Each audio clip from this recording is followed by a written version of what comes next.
Hello, and welcome to On Deadline. I'm Kendra Nichols. I'm Dennis Owens. And I'm Amanda St. Hilaire. Thank you for joining us. If you're listening for the first time, we are journalists for ABC 27 News in Harrisburg, Pennsylvania. But on this podcast, we talk about issues that affect people all over. These are the conversations you don't hear on the news. We're different generations with different experiences, so we don't always agree.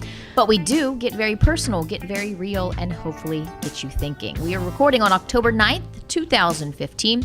It's been a little over a week since more than 50 people were killed in Las Vegas when a gunman opened fire on a music festival crowd from the 32nd floor of the Mandalay Bay Resort and Casino in what is now the deadliest shooting in modern U.S. history. So I'm sure when all of you were watching that footage, like me, you're thinking, what would I have done in that situation, right? Well, today we're going to talk about what you should do in that situation. Joining us today to talk about how to put together a personal emergency action plan or security plan is John Sancenito with INA, a security consulting firm in Harrisburg, Pennsylvania. John, welcome back to the podcast. Thank you. It's great to be back. Thanks for having me. We're also going to be talking about the in-home nursing care shortage that is happening in Pennsylvania right now. This is affecting families across the state. Imagine not being able to take your child home from the hospital months after being told you could. We'll talk about a local family's struggle and what is being done about the issue. Amanda St. Hilaire did an investigation into this. And then we will hear a word from you where we share your comments and feedback. You know, if you're listening to us and you're talking back to us, you need to put that in writing. Or please, and better yet, record a voice memo and email it to us so we can hear your actual voice. Right. So let's start with our first topic. It's been a little over a week since the Las Vegas shooting.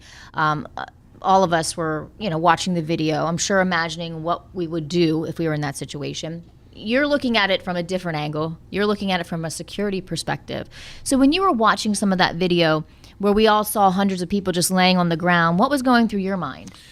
What was going through my mind is that a lot of people have never really thought about what they would do in that kind of situation and had no real plan to deal with it when it did happen to them. I think that most people go through life expecting that nothing like that is ever going to happen, and luckily most of us never have to go through anything like that in our lifetime. However, when something does go wrong, the difference between surviving that incident and having a tragedy occur can be the difference as to whether or not you thought the situation through and whether or not you had a plan and whether or not you acted when things went wrong. Mm-hmm. So most of us aren't wired like that. We're not walking into a room and now I know certain people are police officers. They'll walk into a room and know there's 3 exits and they always have to have they got to be facing the door. Did you guys ever notice that? Mm-hmm. They can't have their back to the door. But the average person, do we really need to start thinking like that? Unfortunately, you do. And I really like to talk about everyone having an emergency action plan for them and their family. And I don't think it's just about dealing with something like an active shooter situation. I think you need a plan to deal with any type of emergency because you never know exactly what might happen. So an emergency could be a severe weather condition. An emergency could be a power outage for an extended period of time. An emergency could be a complete loss of utilities, loss of water, loss of gas, or it could be something personal that happens to you.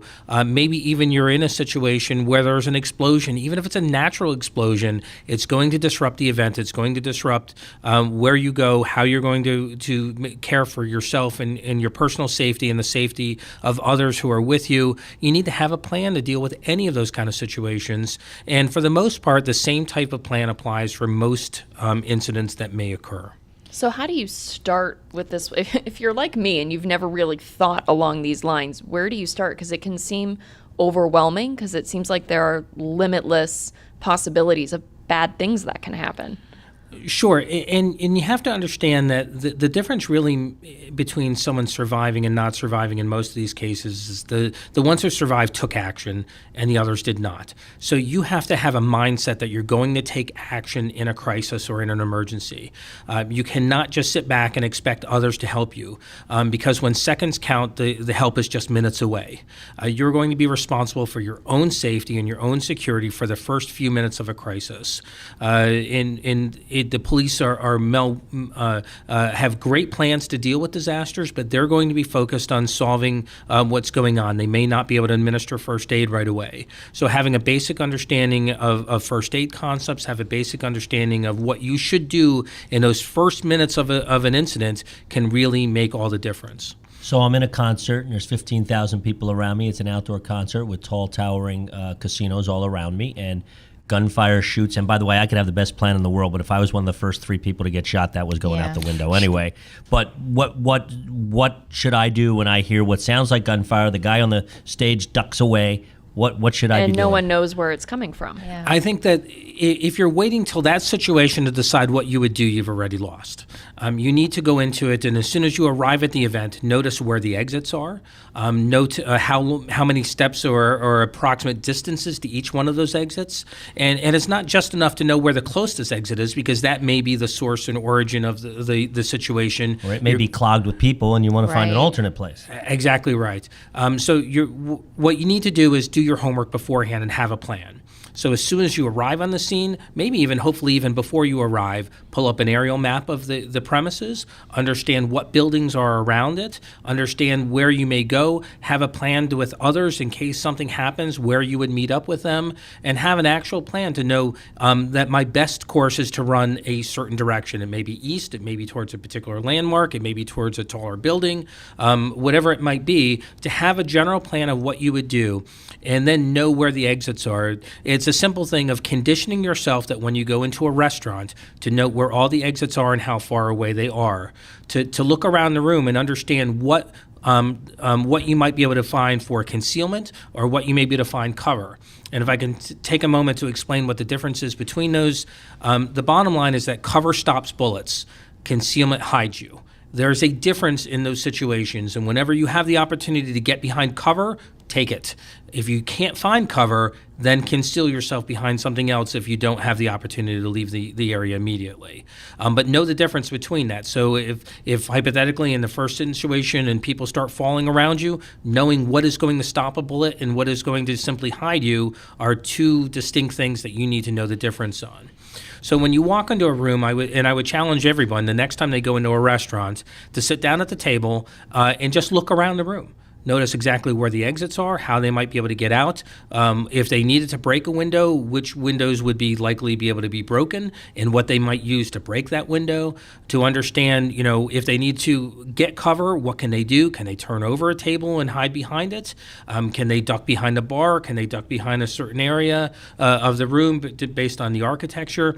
Those are things that I challenge everyone to do, and to have that mindset that in the case of an emergency, you're going to have to take personal responsibility. You're going to have to take action immediately. So think something through. It sounds so crazy exhausting, that we actually. to go out in public with your family, that this is the kind of mental exercise you would need to go through. Well, and to me, it's second nature. I was a police officer before I became a security consultant, so it always been second nature to me. But I found that, me talking these issues through with my family means that they know what to do in an emergency. So they automatically know, first of all, to leave the space facing the door for dad. But my kids also know what they would do in an emergency. They know basic concepts of cover versus concealment. They know where the exits are. They would know that in a situation, get out of that immediate area, that kill zone, if you will. You need to get yourself out of that area immediately and get out of that situation right away. It's really, when you resort back into a crisis situation, your mind resorts back to your past experiences or your training. And most people have never been trained of what to do in an emergency or what to do in an active shooter situation. Unless you're in law enforcement or security, you've never had probably formal training on what to do. Although that is changing. A lot of workplaces are now training on active shooter drills, and schools are training on what to do for active shooter situations in schools. We trained when we were kids at what to do in a case of an emergency, weather condition, things like that. We did tornado drills, may even, depending on where you live, do earthquake drills. Those are important things. You just need to take it a little bit further now to say, if somebody was intentionally trying to harm people in the space of where I'm at, what would I do? And I hate to say that you have to do that, but you have to do that. You have to take personal responsibility to have a plan to deal with it.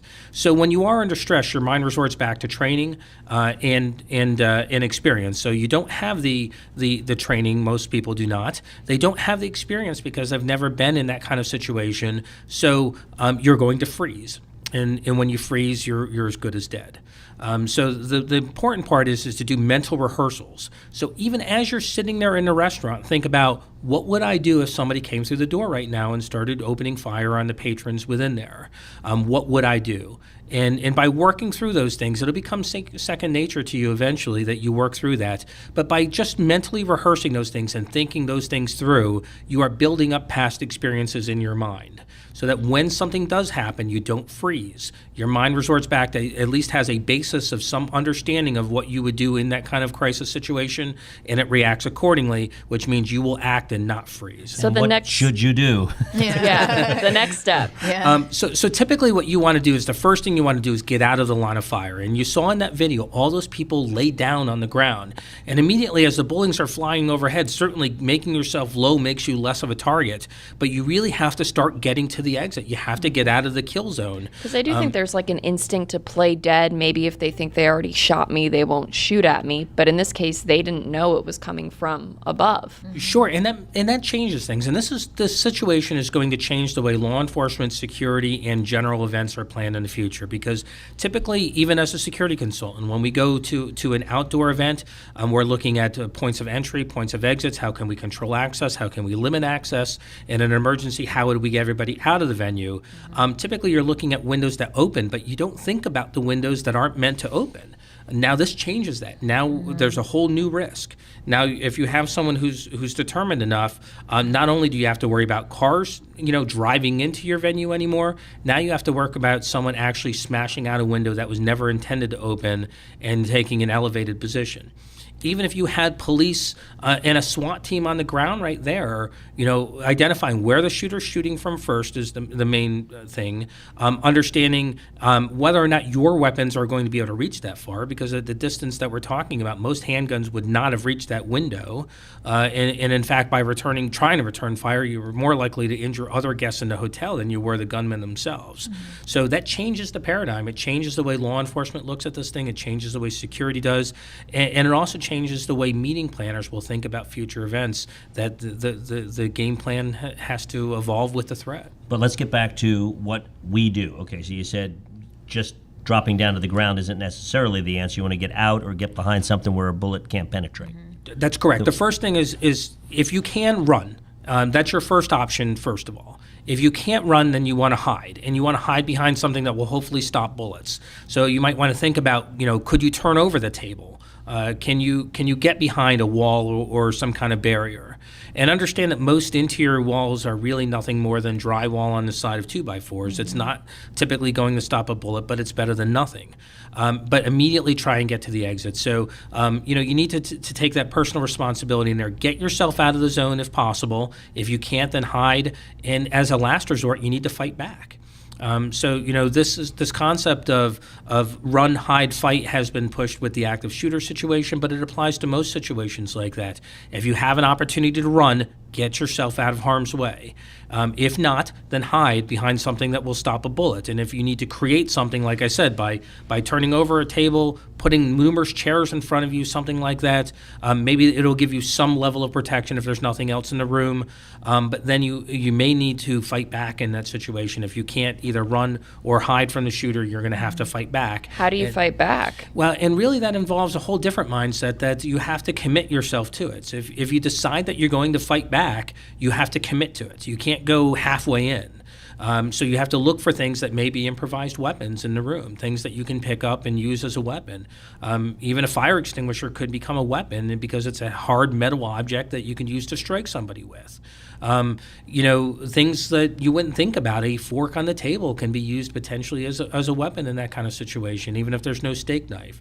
Being able to break off a leg of a chair and use that as a potential weapon in that situation. You really have to be creative, but you have to start thinking along those lines. But once you decide that you need to fight, you need to go all in. And you need to decide that it is you or them, and that takes a whole different mindset as well.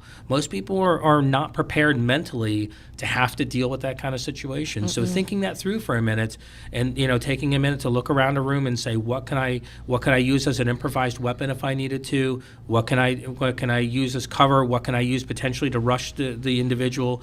those are things, unfortunately, that none of us have ever thought about, but they may make the difference between saving your life and not saving your I life. think too that we tend to rely too much on technology, and we don't have a really good sense of situational awareness because GPS will get us there, or and do you I'm how guilty many of that. do you know everybody's phone number in your Nope. phone? I don't. So I think it's just a good reminder of what happens if your phone goes down, and even just make it a natural disaster. What's the best road out of here? What's the alternate route? So we'll just put it in the GPS and think, oh, well, it'll get us there, but that we might not be able to rely on that. So You're right. And in a major catastrophe like that, everyone's on their cell phone. You may not get a cell phone signal. Or if there's a power outage or something causes a power outage because of the event itself, you may see all communications go down. So you have to be able to operate that. The other thing was that there were far too many people on their cell phones during that event, videotaping, broadcasting live on Facebook Live. You got to get off your phone. Yeah. This is not the time to start videotaping. This is the time to get yourself out of danger. that would not be my first instinct, to get the phone out and start. But then I guess law enforcement, some might have been like, thank goodness we have that video. Maybe it could have helped them. I mean, in this situation, it kind of ended on its own. But I don't know. It's not what I would think to do. And certainly, while the video will be helpful for law enforcement to recreate, it probably got other people killed. Yeah, because it's less helpful to you if you're dead.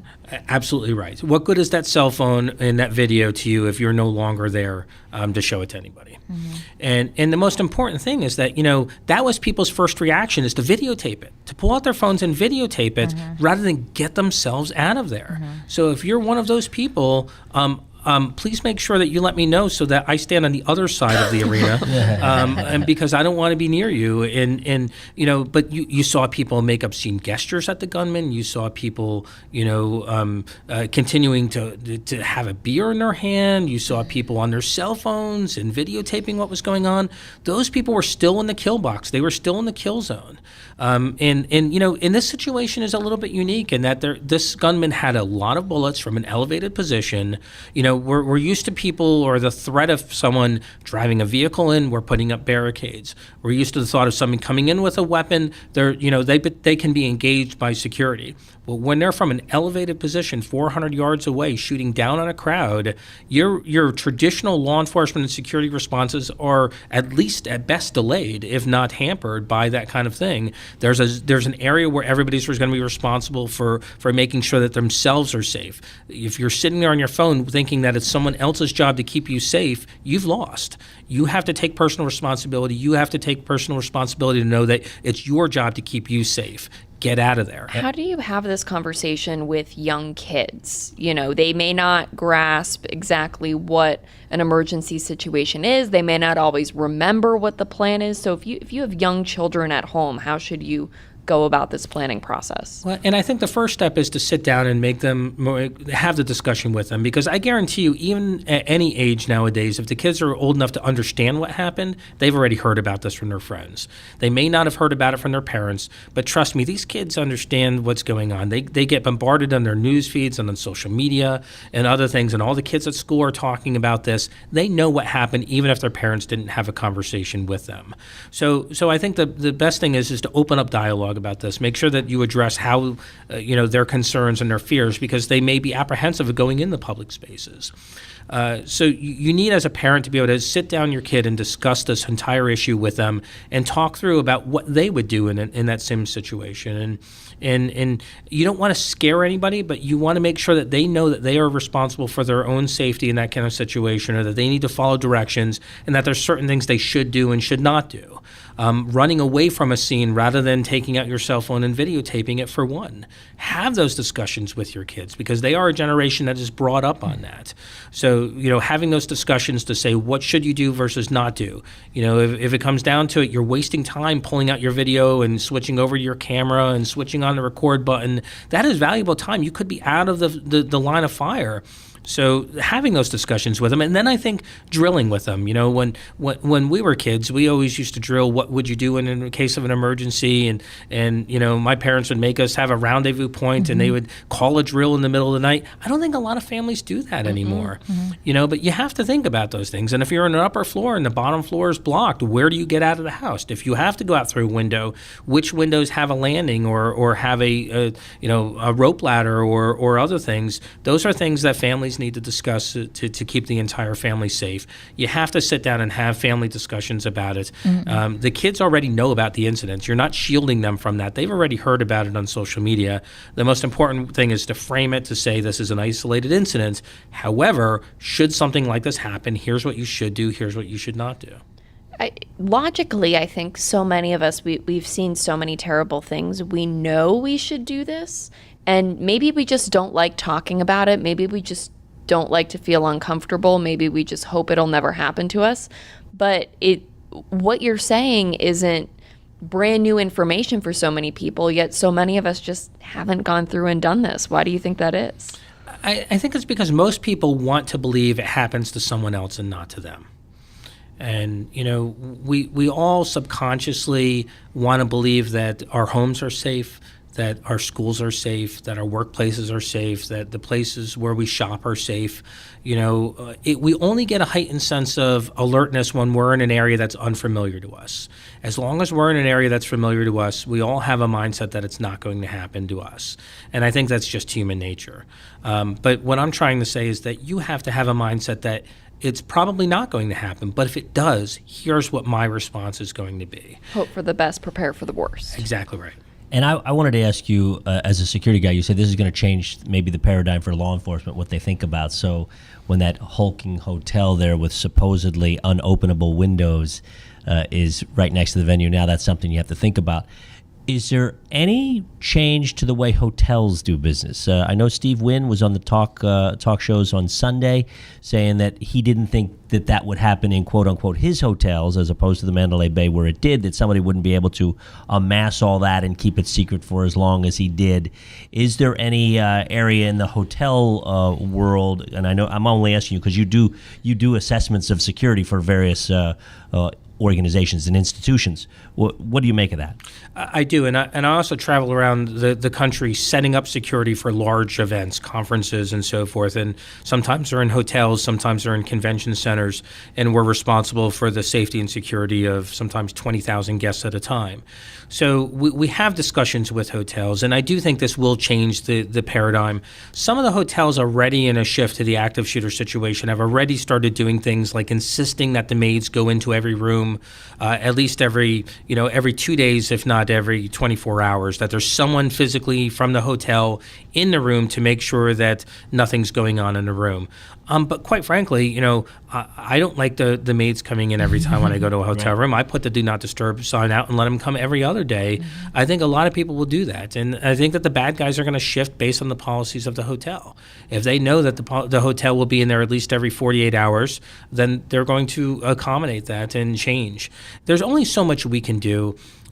I know we all want to say that all of these incidents can be prevented. The reality is they can't. We're always kind of playing catch up. We are, and they're always one step ahead. And every time one of these things happens, there's postmortems done on exactly what went right, what went wrong, what could have prevented it. And that's all very healthy for everybody to do. But I think we also have to understand that sometimes they're going to get through no matter what. We live in an open society. We don't live in a fascist state where everybody is stopped on the streets and frisked. Former Governor Tom Ridge put out a statement. First Homeland Security Director said this is just the cost of a democracy, and there's lots of soft targets, quote unquote, which soft sounds targets. callous when you first hear it, right? I think this it's is just honest. the cost of it, but it's to what extent are we willing to stay holed up, shut in our homes because of the fear of something happens, and even then you're not guaranteed. And then what are they going to do? Start safe. going through your suitcases every time you go to a hotel and checking your stuff? And I mean, what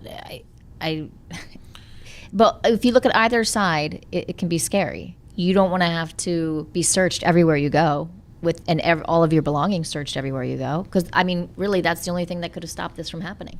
And there's always talk of gun law, and obviously the people on the side of gun rights say, if a criminal by their very nature, you can make all the laws you want, they're not obeying them. That's what, if you're of the mindset you're going to kill 59 people, you're not, or 58, you're not going to obey whatever the law is of the day anyway. But as a guy who's on the front lines of this, is gun law too lax in your view in this country?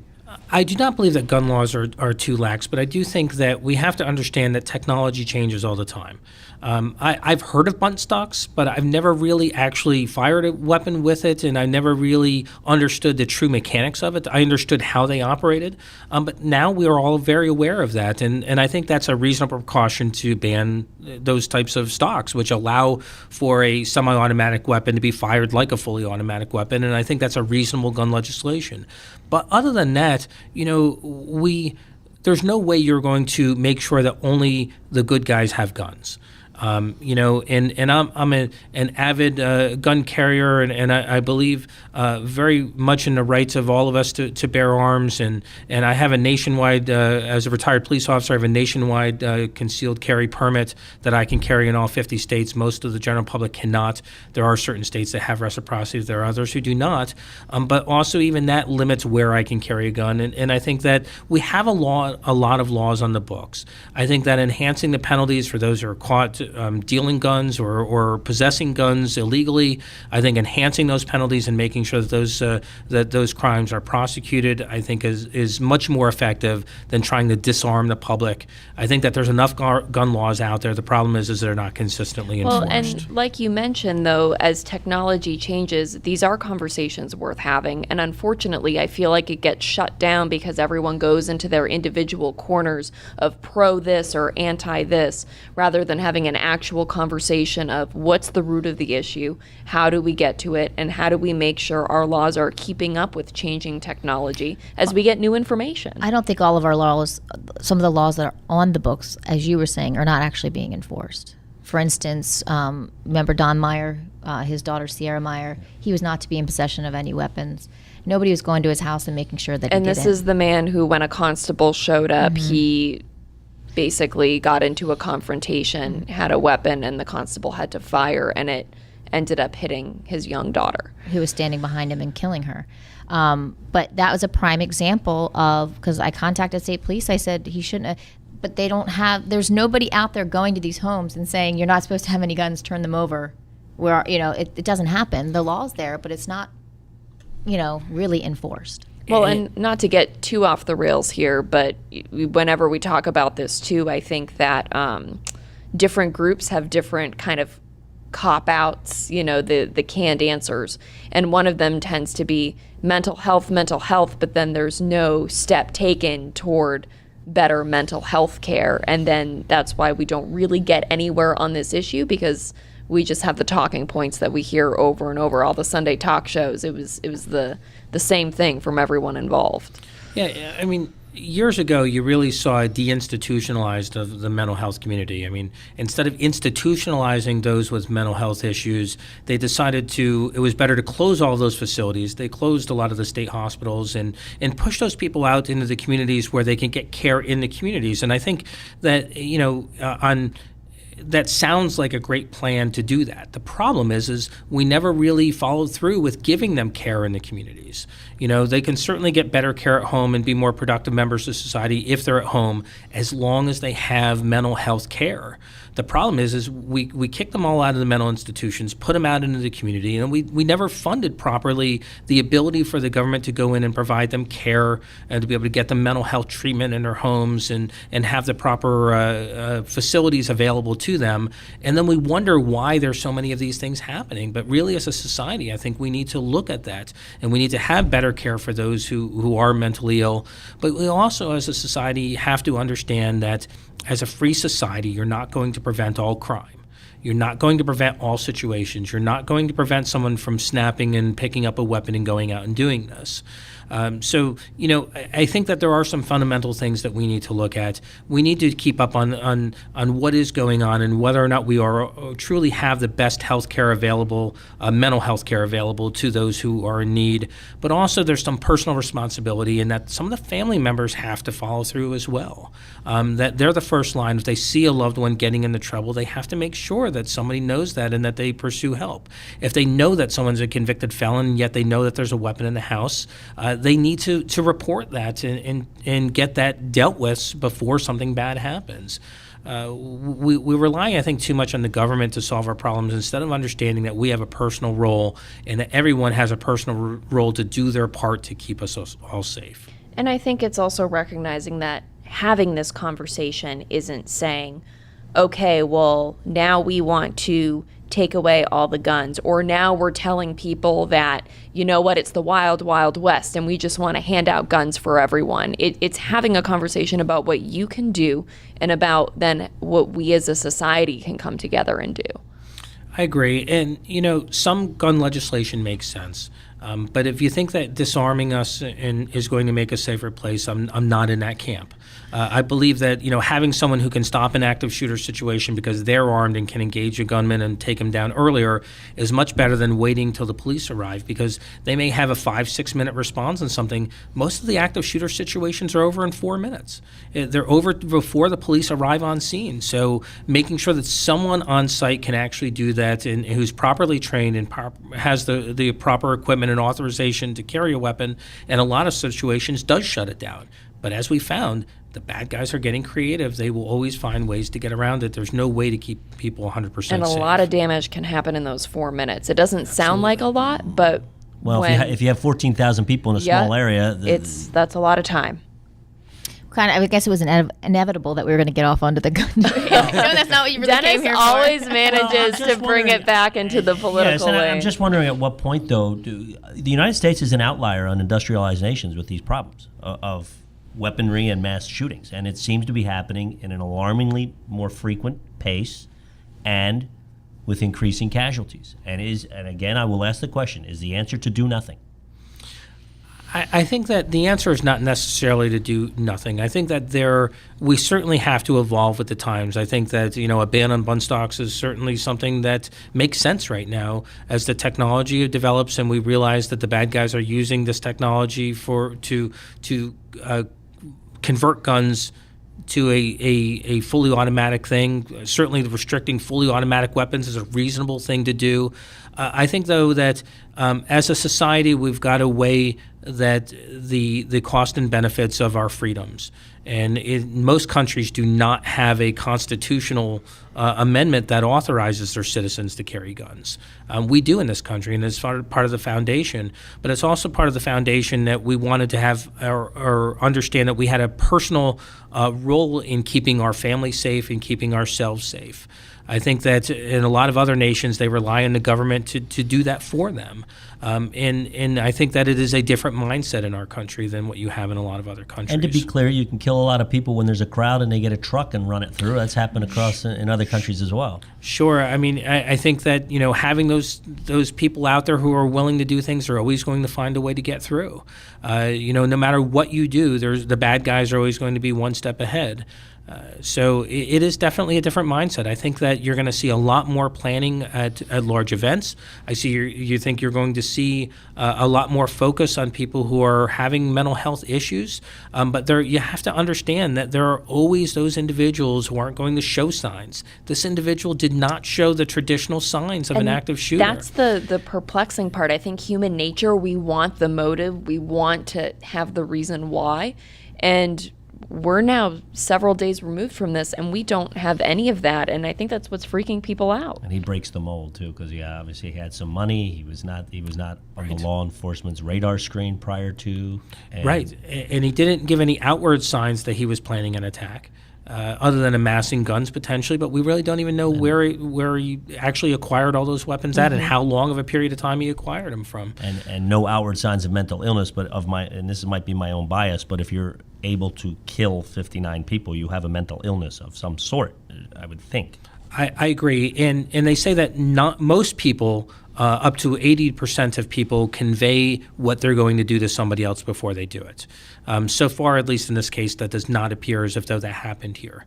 He didn't tell his family. He didn't go on social media and tell people that he was going to. He didn't have a manifesto. He didn't have a note. There wasn't anything. Right. So this definitely breaks the mold. But what I'm trying to get at is that there's always going to be another situation that's going to break that mold. Even as we adapt, there's always going to be different things that people can do to get around things. It's just part of our society that we have to accept there's going to be a certain amount of these kind of things happen. So, which is why you said it's time for all of us to start thinking about where we are and the exits, those kind of things, and taking responsibility for ourselves in those situations. Make sure you have a personal emergency plan. What is a reasonable amount that a reasonable amount of time a family should spend on practicing things like drills and coming up with the plans? I mean, if security isn't your profession, it's not something you're thinking of all day, every day. Sure. And I think maybe even if you just addressed it 10 minutes a week. So, and cover different things. Talk about, your own things. Start simple. Start with something like a fire in the house. If there would be a fire, first of all, do you have working smoke detectors? Would the family know what to do when that smoke detector goes off? Have you changed the batteries in those? I think there's some personal things that every family can do, but then having discussion, especially with kids, about what they would do. Making sure that they're avoiding smoke in the house, making sure that they know how to get out a window if they needed to get out a window, make sure that they're not going and hiding under the bed or in the closet. Having those discussions with them is a good place to start. Maybe then next you talk about what you would do if somebody broke into the home. How they would go about calling 911, what they would go about doing, how they would stay on the phone with the operator if they could, make sure that they have an understanding of when you do and do not use 911, having those things. And then potentially branching that out eventually once you get the kids comfortable with that to talking about what they would do in public. And start out even with school. I mean, it is being addressed in all the schools. The kids are having conversations about active shooter drills and other things that is going on in today's schools. So just reinforcing that and talk about that and make sure that they don't have any questions because they may not fully comprehend. They may just be going through the motions, but saying, what don't you understand about that? And what would you do? What would you not do? I think those are the places to start. It doesn't need to be hour-long conversations. Quite frankly, you're going to lose kids and other family members if you start having long discussions. Chop this up into small pieces and discuss it and have a plan to talk about it over a period of time. I think if you do that, your family will be much better prepared. I know with my son, we had we went over the fire plan. We actually got a ladder because we had a 2-story house, and there was only one way out of his room, and the only other exit was his window. And it was really high up. We actually made him climb out the window and go down. Of course you did. Because I wanted him, believe this if 100%. it happened, not to be scared. Yeah, and sure. I did it myself, too. I did it first to show him, and but my point was, what if there was a fire and he throws the ladder out the window and then he's too scared to go down? So when we were done, I said, see, you've already done it. So if you ever have to do it, you know that you can. Kendra, the next time my husband says I'm nuts for imagining the worst case scenario, I'm going to tell him this story and say, I'll do you one better. Well, I just was like, what if there's a fire? I don't want him to freeze. I want him to know. We made him put it in the window, hang it over, and climb down. Now, granted, I was nervous, but I wanted him to know that he could do it if he had to do it. And I'm glad that we did that. And fire and smoke kill more people than guns. Having those conversations, and I applaud you for doing that. I think that's a great thing. Just take it a step further and talk about other things and make sure that the kids understand what their role is and the others in the house as well. Even your spouse may be a little resistant, think that it's way overkill, that it's ridiculous. But so did all those other people who stood there and videotaped rather than run from the crossfire in that incident. All right, we're going to move on to our next topic. I really never even thought about this. In-home nursing care shortage. It's a statewide problem, and you found a local family that was being affected by this. That's right. So we got an email from a family. Basically, this beautiful baby boy named Luca, when he was born early at 33 weeks. He was kind of whisked away right away to the NICU. And Luca basically had trouble swallowing. So his airways were blocked. He did not have a gag reflex. And at first they thought he had a really serious genetic condition. His family's from Dillsburg. Luca got sent over to Children's Hospital in Philadelphia. And it turns out he did not have that genetic condition, but he needed what's called a tracheostomy to clear his airways. So it's basically this, it looks like a tube that goes in. And other than that, Luca is a healthy baby boy. So after 8 weeks, the parents were trained on the tracheostomy. The doctor said, hey, he's ready to go home. You can take him. You know how to use the equipment. The problem was Luca could not go home because the policy at the hospital is that parents have to have at least 2 weeks of 24/7 nursing lined up and proof of that nursing in order to take the child home. And the reason for that is to make sure the baby does not end up back in the hospital because someone has to watch him while he sleeps. And mom and dad still need to work. And is the person watching him trained on the equipment? And that can really be a case of life or death. At one point, this family was working with 6 different nursing agencies and could not put together a full schedule of care for their son between the 6 agencies. And when I asked why, they said that there was no one. There is a shortage of in-home nurses in Pennsylvania. So that's when we started digging into this and saying, okay, how widespread is this problem? And depending on when you're listening to this episode, the story might have already aired. We'll put a link in our show notes. But it's a story that's going to air Tuesday night. And it surprised me how quickly people who work in in-home nursing said, oh my gosh, this is a huge problem. We spoke with one agency that at the time of the interview, they had a pending list of 193 children waiting to go home. Now, there are several reasons that a child might be waiting to go home, but a large portion of that was because of a shortage of in-home nurses. Part of it is because they just can't compete with hospital pay. So a lot of these nurses are making $10 an hour. And part of that is there's a difference in Medicaid reimbursement for hospital care versus in-home nursing care.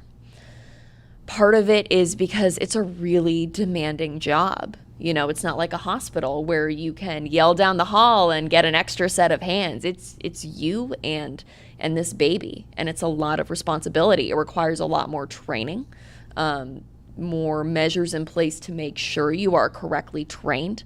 So like most issues we talk about, it's not one that has an easy fix. But we talk about nursing shortage, and that comes up a lot, and we think about it in terms of jobs. But this story hit me because it is affecting families, it is affecting children, it is affecting little babies. So Luca was 7 months old and had never been home. He was finally able to come home after 210 days in the hospital. And for many of those days, doctors said he can go home. He doesn't need medical treatment. That's why they couldn't transfer him to a closer hospital. No hospital would take him because he did not need treatment.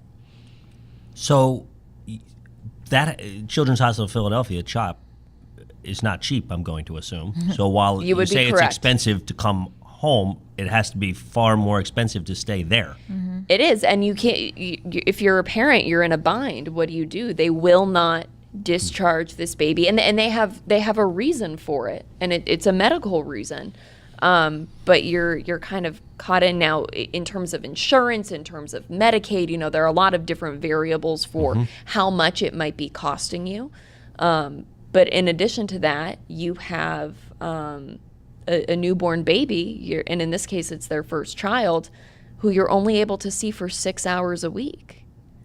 Is there a fix? I think there might be fixes, but first the problem needs awareness, right? This is something because it's complicated, it takes more than a minute to explain it. Right, because you don't want the hospital to lower their standards just to let the baby go home. Right. Exactly. And, you want more people to go into nursing, but you want the right people to go into nursing and in home nursing. So what do you do in that case? And usually money drives the argument. So the point I was making, I mean, cost-benefit analysis. It shouldn't be money when we're talking beautiful little babies. I get that, but at the same time, if you're spending significantly more to keep them here than what it would cost to take them, usually that would drive the train. It would, but then, they'll argue they're putting the care of the baby ahead of money. And so do you send this baby home who could die in his sleep if no one's watching him, when there's no one set up to watch his sleep? What's the magic of 2 weeks, though? I don't understand that. Yeah. So Because that's the mark where, because a lot of parents will, and this is what people who work in hospital care tell me. A lot of parents will say, no, we can do it. We're just going to take shifts. We're going to stay up all night. We'll bring them home. And it takes a little while to see how wearing that is and what it's like to have the baby at home with all the equipment. So 2 weeks is that mark where you have a realistic expectation of what it's going to be it's like like. a transition. Exactly. What it's going to be like to care for this child. Now, I spoke with the family that they're past their 2 weeks that they had required. They've already lost most of their in-home nursing because of scheduling. If a nurse can't take a certain shift or doesn't want to take a certain shift, you lose that and you have a hole, and the parents still need to work. So they're essentially exhausted because they're staying up to watch their baby sleep at night. And just, what is it, a Tracheostomy. Is that permanent? Will he need a tube for all of his life? He will not need a tube for all of his life. It is temporary. The goal is to eventually kind of wean him off it, because now he's learned to breathe with it. The frustrating thing in this particular case is doctors still don't know exactly why Luca was having trouble swallowing, why he didn't have a gag. But he has shown improvements and he's gotten better. So he's not going to need this thing for the rest of his life, according to the doctors. But, they were looking at a situation where, the parents told me, we didn't know if he'd be celebrating his first birthday in the hospital. And if he's not receiving treatment, we want to take him home. And they spoke very highly of their experience at Children's Hospital. They do not begrudge the policy whatsoever. They understand it. But they told me their goal was to speak out about this, because this never even crossed their mind as parents. Didn't mine either. And earlier we were talking about, thinking through all the different possible scenarios. And they said, we just want people to be aware of this so we can start talking about it. So the Pennsylvania State Legislature did give a $5 an hour increase in Medicaid reimbursement to pediatric home care in the 2016-2017 budget year, I believe. So there are steps being taken. We won't know for a few more years what kind of effects that will have. But I think it's also talking about, when we talk about job training, I think this is something we need to look at as well, because it's not just a situation where you throw more money at it and suddenly the problem's solved. All right, I think it's time for a word from you. What are people saying this week? Oh, goodness. We got a lot.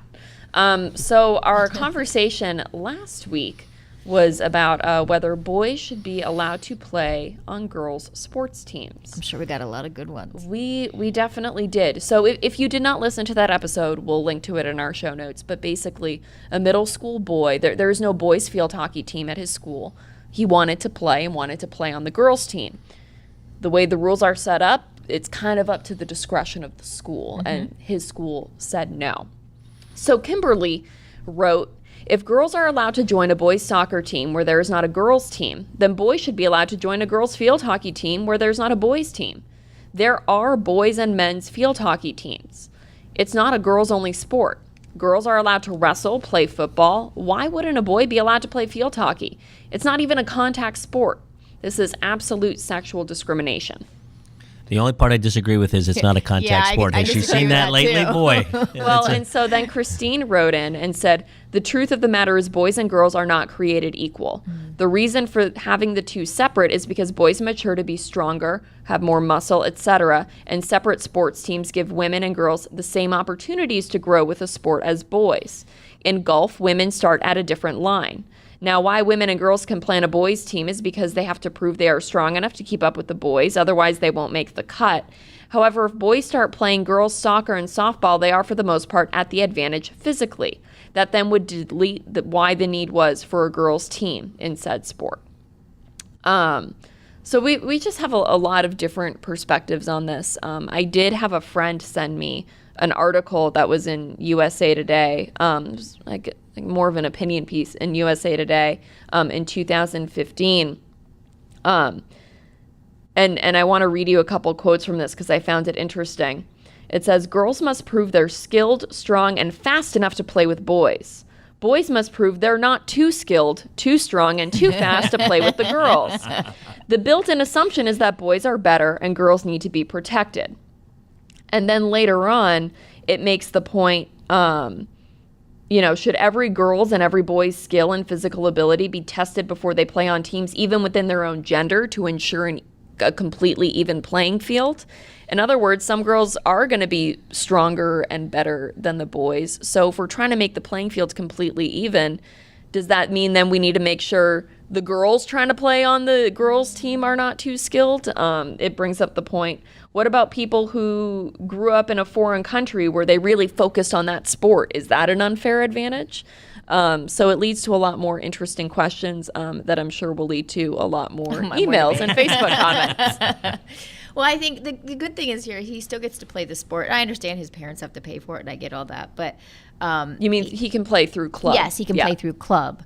So he's not unable to participate at all. And I understand their frustration. But I think if you listen to the 4 rules that the PIAA set forth, I think when they're given that, and we discussed how that can be interpreted differently. Right. And I think in fact it is. Yeah. And in that particular case, if what they're going for is that he presents a danger, I think, especially when you watch the video for it, that might be a hard case to make because he's smaller than a lot of the girls. He's an exceptional player. He's very good. Right. But again, the rules aren't so much about, and that's where people have different concerns. So some people are concerned about the physicality, the danger to girls, protecting the girls.